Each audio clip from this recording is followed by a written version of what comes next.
आज लाल किले पर इन लोगों ने, मुट्ठी भर लोगों ने तिरंगे को शर्मसार कर दिया पूरी दुनिया के सामने। आप देख सकते हैं, ये ट्रैक्टर नहीं थे, इन्हें टैंक बना दिया गया था। ट्रैक्टरों को हथियार की तरह इस्तेमाल किया गया। इसके बाद जब आपके बच्चे, छोटे बच्चे भी कभी ट्रैक्टर को देखेंगे दूर से भी सड़क पर, तो उनके मन में एक डर का भाव आएगा कि ये ट्रैक्टर कहीं उनके ऊपर ना चढ़ जाए।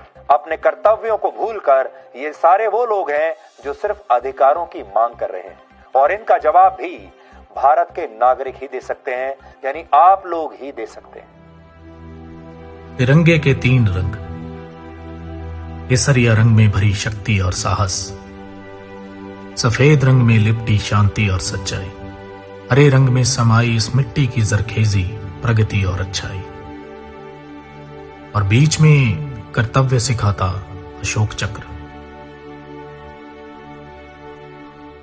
यह महज एक ध्वज नहीं, जीने का तरीका है। चाहकर भी कोई इसका अपमान नहीं कर सकता। इस तिरंगे को सबसे ऊपर लहराता देखने के लिए इनमें से ना जाने कितने लोगों के बेटे बेटियां शहीद हुए हैं, जिनकी लाशें हर महीने किसी न किसी गांव में इसी तिरंगे में लिपट कर आती रही हैं। जीने की वजह से लेकर इस पर मर मिटने के लिए तैयार ये लोग भला इसका अपमान कैसे कर सकते हैं? इन लोगों की आंखों में यह चमक इसी तिरंगे ने तो भरी है। इसी के असूलों की हिफाजत करते ये लोग आज यहां तक पहुंचे हैं।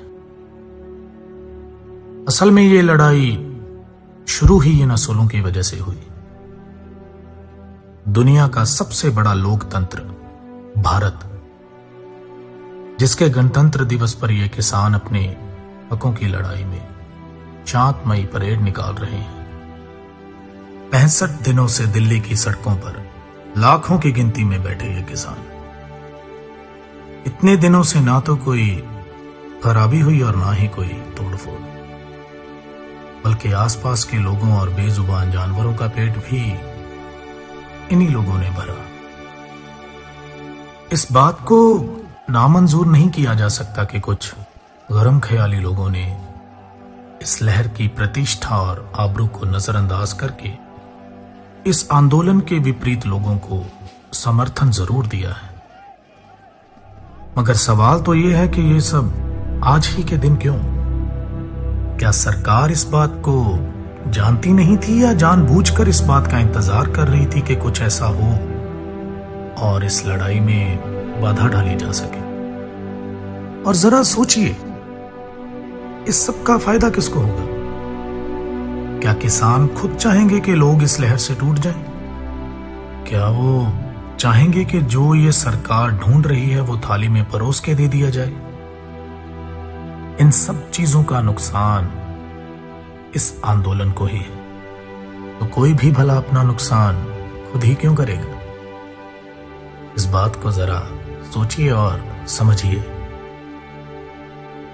तकरीबन 90% किसान अपने तय किए हुए रास्ते पर ही थे, लेकिन किसी भी नेशनल मीडिया चैनल ने यह बात नहीं दिखाई, और जो कुछ बाकी 10% लोगों ने किया उसे भी बाखूबी तोड़ मरोड़ के पेश किया गया।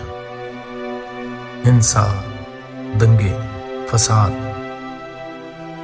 ये सब कुछ आप पहले भी सुन चुके हैं, लेकिन इस बार ना तो कोई दुकान लूटी और ना ही कोई इज्जत बेआबरू हुई, बल्कि किसी भी आम इंसान को एक खरोंच तक नहीं आई।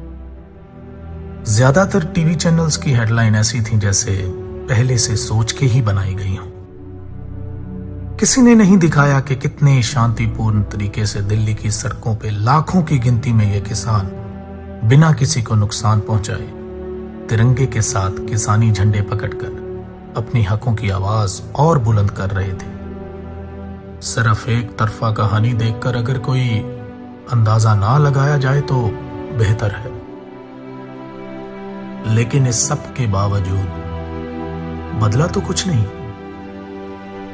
ना ही इस आंदोलन का लक्ष्य, ना इन कृषि कानूनों को रद्द करने की मांग, ना ही इन सब के अंदर की आग। पर इस बात को जरा धर्म और राजनीति से ऊपर उठकर सोचिएगा, कहीं आप तो नहीं बदल गए।